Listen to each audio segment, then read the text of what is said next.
আজিয়ে রয়টার্স জানাই এক জ্যেষ্ঠ ইরানি সূত্র দাবি করছে ইউনাইটেড স্টেট কাতার সহ বিভিন্ন বিদেশি ব্যাংকত আটকি থাকন ইরানের সম্পদ সারে বেল্লাই রাজি হই ইসলামাবাদত চলমান আলোচনা সফল গরিবের ক্ষেত্রে এই পদক্ষেপের গুরুত্বপূর্ণ অগ্রগতি হিসেবে দেহের তেহরান।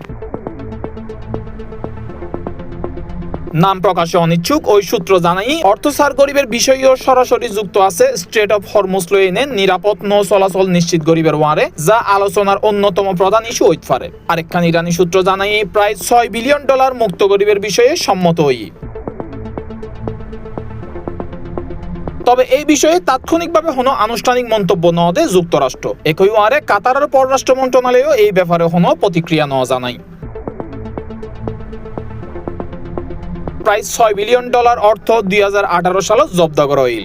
2023 সালত বন্দি বিনিময় চুক্তির অংশ হিসেবে তা সার গরিবের হতা থাকিলেও 2023 সালের 7 অক্টোবর হামাসর হামলার ফল জো বাইডেন প্রশাসন আবারও অর্থ হইবে আটকাই দেয়। এই অর্থ আইসিল সাউথ কোরিয়াত ইরানত তেল বিক্রির আয়ত্তুন।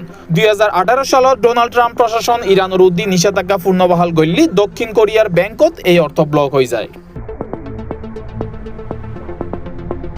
2023 সালত সেপ্টেম্বরত দোহা মধ্যস্থতাত বন্দি বিনিময় চুক্তির অংশ হিসেবে কাতারের ব্যাংকত এই টিয়া স্থানান্তর করা হয়। ওই চুক্তিত ইরানত আটক 5 মার্কিন নাগরিক মুক্তি পায় এবং যুক্তরাষ্ট্রত আটক 5 ইরানীয় মুক্তি পায়। যুক্তরাষ্ট্র এতে জানাইল এই অর্থ শুধুমাত্র মানবিক কাজে ব্যবহার করণ যাইব, যেন খাদ্য, ওষুধ, চিকিৎসা সরঞ্জাম ও কৃষি পণ্য কিনিবেন লাই, এবং তা মার্কিন ট্রেজারি বিভাগের তত্ত্বাবধানত ব্যয় হইব।